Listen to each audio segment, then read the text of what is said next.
Livros lidos no meu primeiro semestre do mestrado. E aí, pessoal, resolvi fazer esse vídeo para conversar um pouquinho com vocês sobre como foi o meu primeiro semestre do mestrado, alguns livros que eu li e um pouquinho de bate-papo sobre a vida acadêmica. Porque desde que eu comecei a postar lá no Instagram que eu comecei o mestrado, muita gente se interessou, muita gente queria mais informações. Então eu decidi fazer esse vídeo maiorzinho e detalhado, contando não só os livros que eu tive que ler, porque o meu mestrado é em estudos da literatura, mas também conversando um pouquinho com vocês sobre como tem sido essa jornada acadêmica enquanto eu trabalho. Então, como eu comentei com vocês, o mestrado é em Estudos da Literatura na Universidade Federal Fluminense, a UF, aqui no Rio de Janeiro. Eu fiz a graduação na UFRJ, que é na Ilha do Fundão, e agora eu estou fazendo na UF o mestrado, e a UF, ela fica do outro lado da poça, mais conhecido como Niterói. Para quem não é do Rio, a gente fala outro lado da poça porque tem que atravessar uma ponte de 13 quilômetros para chegar lá, sendo que de onde eu moro para lá são mais ou menos 42, 43 quilômetros, enquanto a UFRJ era aproximadamente uns 20 quilômetros. Então sim, era bem mais fácil chegar na UFRJ do que chegar na UF, mas alguns motivos me fizeram escolher a UF para fazer o mestrado. Bem, a princípio, o mestrado não era uma coisa que, tipo, eu nunca quis fazer e decidi do nada. Eu sempre quis fazer. Eu terminei a graduação em 2019 e no final de 2019 eu já tentei processo seletivo para o mestrado na própria UFRJ, só que em língua portuguesa. E aí eu não passei, nessa primeira seleção. A minha própria orientadora falou para eu fazer como se fosse um teste. Eu fiz o processo seletivo muito em cima, nem tinha estudado direito porque eu estava fazendo o TCC, estava trabalhando lá no projeto lá da própria faculdade, o CLAC.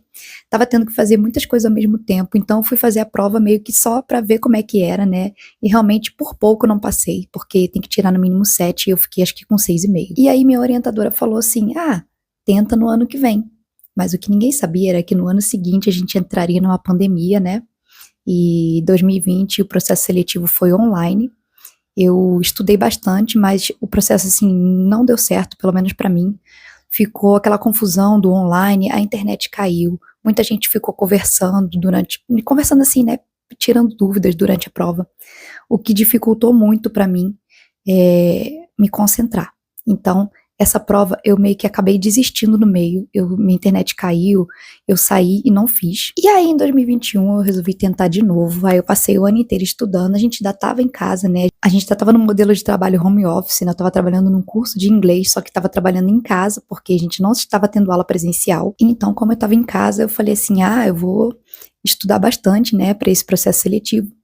Fiz a prova direitinho, estudei, consegui fazer a prova, mas eu não consegui também atingir a nota, ainda para a língua portuguesa. Pedi uma vista de prova, os professores não souberam explicar o que estava errado na minha prova, e falaram que também a vista de prova é só para te explicar o que está errado e não pode mudar a nota. Então acabou que ficou por isso mesmo, não souberam explicar e também não mudaram a nota. Eu acabei deixando de lado, falei, quer saber, vou desistir um pouco dessa ideia por enquanto, e depois, sei lá, eu tento de novo, Eu também sempre tive como opção a UF, o único motivo de eu não ter tentado nada lá antes era por questão mesmo de distância. Mas aí, em 2022, de 2022 para 2023, eu tentei o processo seletivo para fazer uma pós-graduação no IFRJ de Niterói já. E aí eu passei, e aí fiz a minha pós-graduação lá, em 2023, 2024, e aí o IFRJ de Niterói é bem mais longe do que a UF. A UF, assim que você atravessa a ponte, você já chega lá. O IFRJ não, você tinha que atravessar a ponte e, no caso, como eu ia de ônibus, ou então estava indo de carona com meu amigo, a gente ainda tinha que andar muito mais até chegar lá. Mas como era só aos sábados, e era um sábado online e um sábado presencial, foi bem tranquilo de cursar essa pós-graduação. Mas eu tive que sair do meu trabalho do curso de inglês porque era obrigatório trabalhar aos sábados e eu não tinha como porque a pós só tinha aula aos sábados. E aí sim, eu comecei a trabalhar numa escola, durante a semana, e aos sábados eu ia fazer a minha pós-graduação.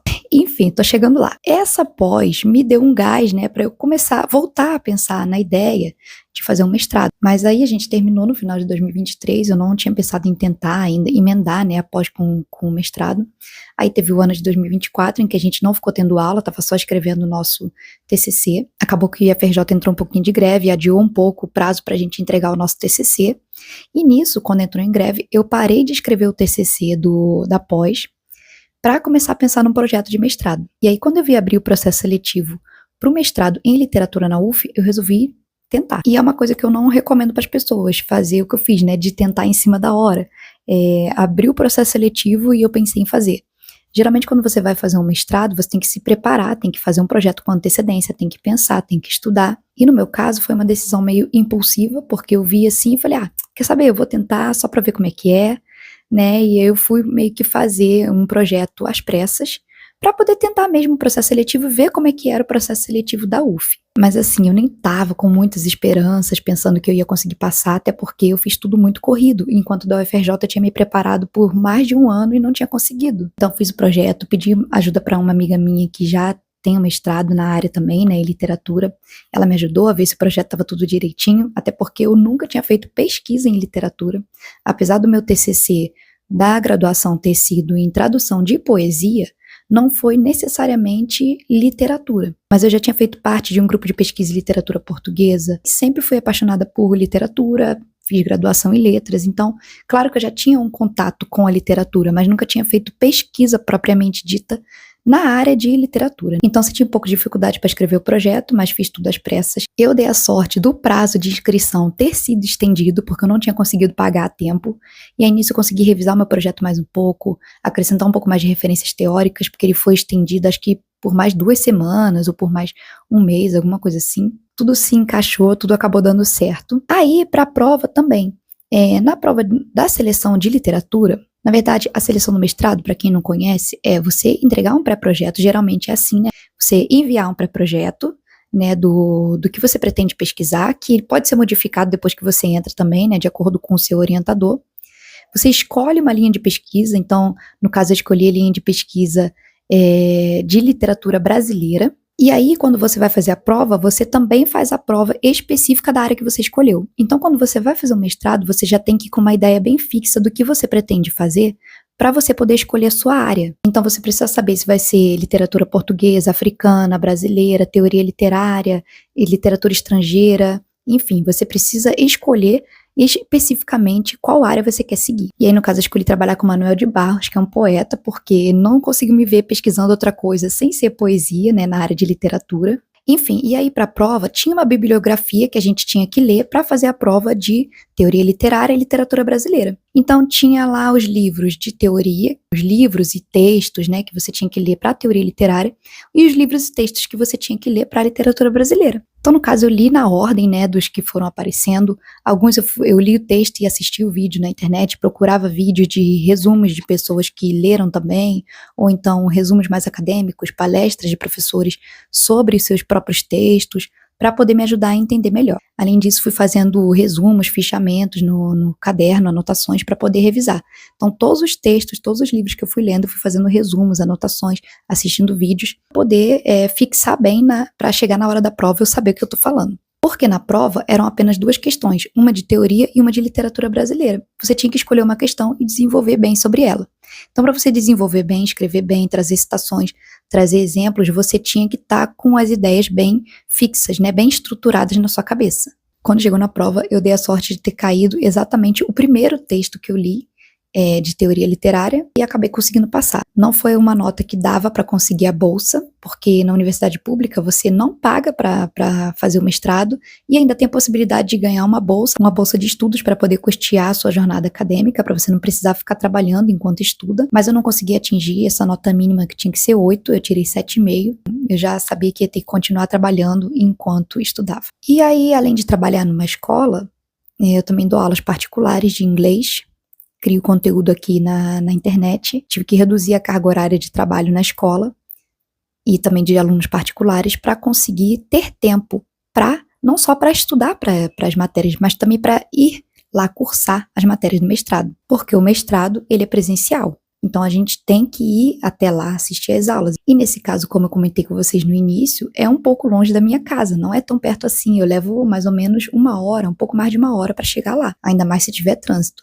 Então, eu preciso dispor desse tempo de ir e voltar no mesmo dia e dispor de tempo para estudar e fazer os trabalhos do semestre. Mas para mim vale a pena, porque é uma coisa que eu gosto, sempre quis fazer, porque eu pretendo seguir carreira acadêmica, né? Então é uma questão que você tem a pensar também nesse momento. Se você pretende fazer um mestrado e ficar trabalhando enquanto faz o mestrado, você necessariamente vai ter que reduzir a sua carga de trabalho para poder cursar. Nesse semestre, eu fiz uma matéria presencial e uma outra matéria semipresencial. né? São 2 matérias para esse semestre, 2 matérias para o semestre que vem, e ano que vem não tem matéria, eu vou ter que só fazer a minha monografia. Só fazer a minha monografia. Vou ter que frequentar algumas reuniões, né, com o orientador, participar de eventos, escrever artigos e também escrever a minha monografia. Ano que vem também é um ano de qualificação, tem que fazer a qualificação, acho que no meio do ano, se eu não me engano, e eu vou terminar em fevereiro de 2027. Então, o ano mais, assim, entre aspas, né, complicado é esse primeiro ano de 2025, porque eu tenho que ir lá assistir às aulas, tem matérias para fazer, tem que ler os livros e textos das matérias. Como é um mestrado em literatura, obviamente tem que ler livros, alguns livros estão aqui, né? E fora os textos teóricos que a gente também tem que ler. Eu vou fazendo aos pouquinhos, leio um pouquinho por dia, faz só um pouquinho por dia. Não dá pra gente fazer tudo, abraçar o mundo, tem que ser tudo com calma.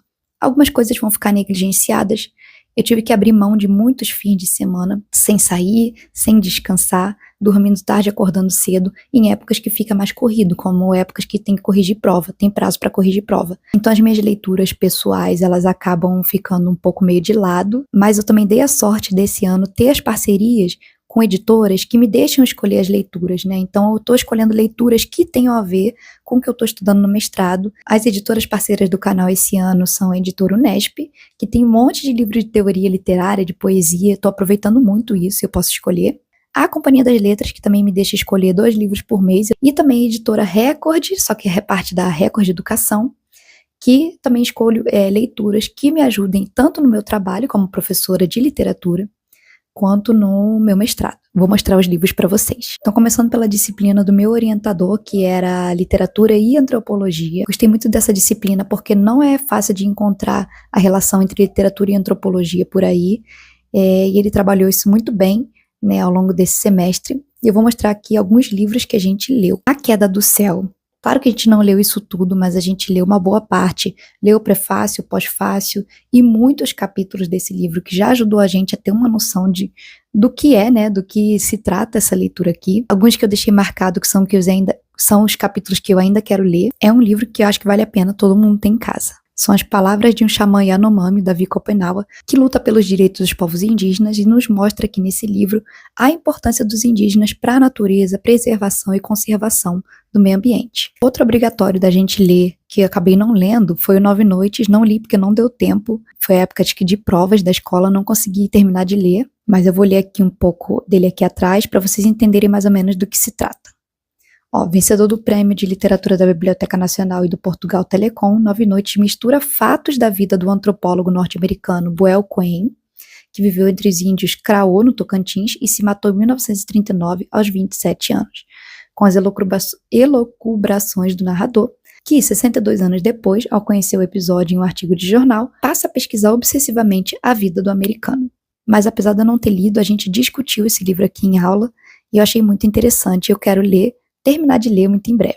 E as aulas são assim, né? A gente lê o livro, lê um texto em casa, chega lá na aula, a gente discute todos os pontos, a gente destrincha o livro, destrincha o texto, e para quem ama literatura, isso é um prato cheio, porque é o que a gente mais gosta, né? Ler o livro e discutir, falar sobre ele. Discutir de uma forma ordenada, pensando justamente nos aspectos que formaram aquele livro, para poder a gente formar ali uma ideia. Então, assim, abre muito a nossa cabeça para muitas discussões sobre muitos assuntos e a nossa cabeça fica lá fervilhando. Outro que a gente teve que ler foi esse do Pedro Cesarino, A Repetição. É um livro de 2 novelas, e aí a gente só teve que ler a primeira, tanto que eu deixei marcado aqui que eu não li a segunda, falta para mim ler a segunda novela. O Pedro Cesarino faz um trabalho também com os indígenas Craô, que é igual do livro 9 Noites, e aqui ele pega situações, né, do dia a dia desses indígenas e transforma em uma obra literária, que ajuda a gente também a entender um pouco da cultura dos indígenas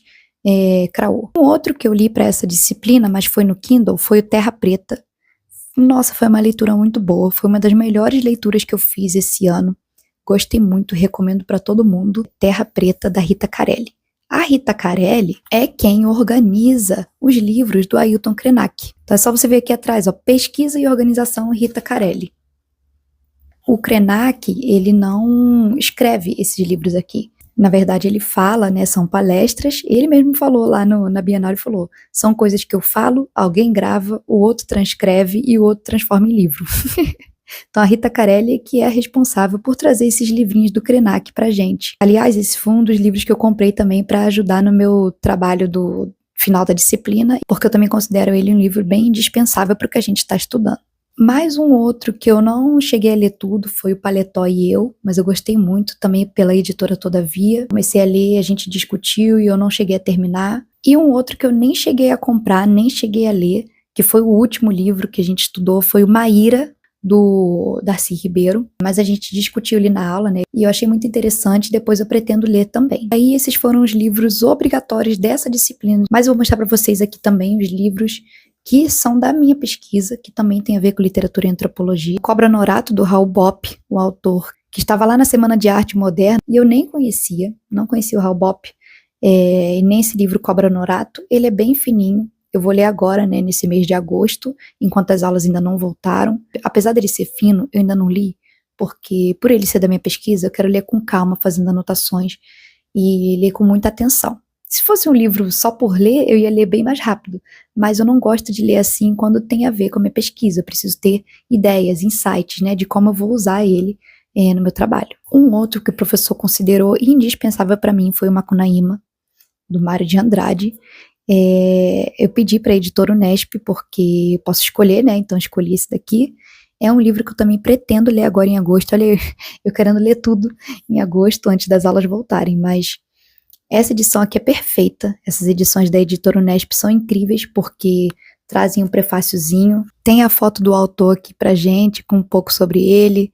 É ótimo de ler, as letras são muito boas de ler, as páginas são amarelinhas e além de ser muito bonito, né? Eu acho essas edições aqui de clássicos da Unesp lindíssimos. E eles foram feitos pensando mesmo nos estudantes. Então, para quem estiver estudando literatura ou para quem estiver na escola também, essas edições são as que eu sempre recomendo, valem a pena. O outro que eu tive que ler e comprar foi esse que eu também mostrei lá no vídeo dos 50% lidos até o meio do ano. O livro de teoria do Manuel de Barros, no caso, entrevistas com o Manuel de Barros, que meu próprio orientador fez. E esse aqui foi uma escolha minha, não foi o professor que falou para eu ler, foi o Tempo de Retomada da Trudroit, que eu quis ler porque eu achei que tem tudo a ver com o que a gente está estudando e eu pretendo usar ele para fazer o meu trabalho final da disciplina. E para a gente finalizar agora, os livros que eu li para a disciplina de ecopoéticas, voltados para a poesia portuguesa, são poetas que trabalham com a noção de homem, natureza e mundo, do Collot, mas no caso são só poetas portugueses porque essa é uma disciplina de literatura portuguesa. Então vou dizer na ordem assim os que a gente foi estudando. Nessa disciplina, primeiro, a gente estudou a parte teórica, ficou um tempo lendo Collot, Deguy e outros filósofos que trabalham com essa noção de paisagem, para poder depois a gente discutir as obras poéticas. Porque a professora achou assim mais fácil, como a grande maioria, acho que ninguém tinha tido contato com esse tipo de teoria antes.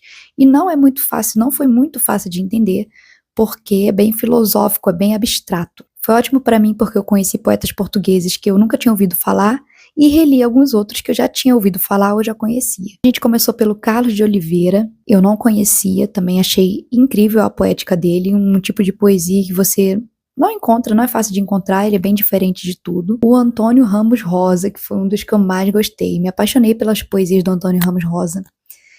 Assim como o Carlos de Oliveira, a professora mandou pra gente alguns PDFs dos poemas do Antônio Ramos Rosa, que eu botei aqui no Kindle e também li no celular, porque são autores que você não encontra a obra aqui no Brasil facilmente. Então o que ela fez? Ela escaneou alguns livros dela. O triste é isso, né? A gente não consegue encontrar livros deles aqui no Brasil e para trabalhar com a gente ela teve que disponibilizar um material dela. Lemos um pouco da Fiamma Rassi também, já tinha ouvido falar nela, já tinha lido alguns poemas dela.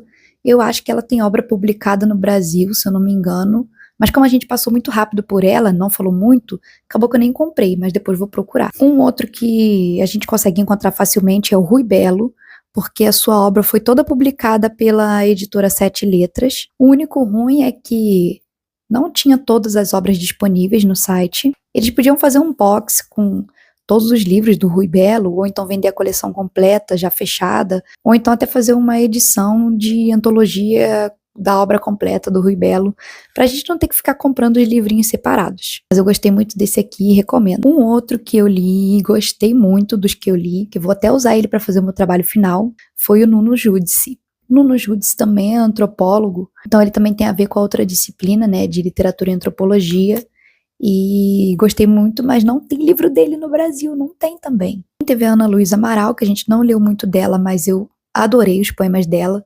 Depois vou procurar mais também, vou ver se tem algum livro dela publicado no Brasil. Também vimos o Luiz Quintais e o Pedro Eiras, mas também foi bem pouquinho, porque foi bem agora no final. Os outros poetas a gente conseguiu trabalhar durante mais aulas, mais tempo. Enfim, a gente leu muita coisa. Os livros do Collot, Michel Collot, tem publicados pela editora Oficina Raquel, até mesmo traduzidos pela minha professora.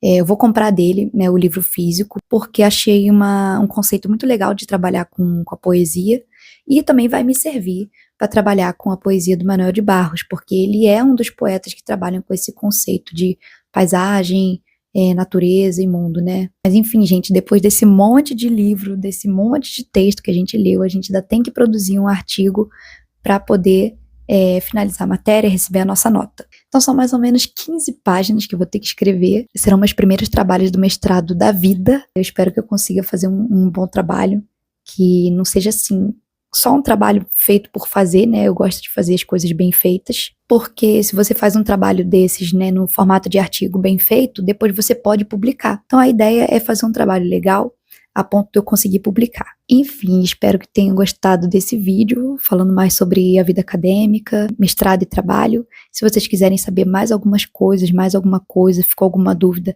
deixa nos comentários que eu vou tentar responder, talvez até responder em outros vídeos se vocês preferirem. Um beijo e até o próximo vídeo.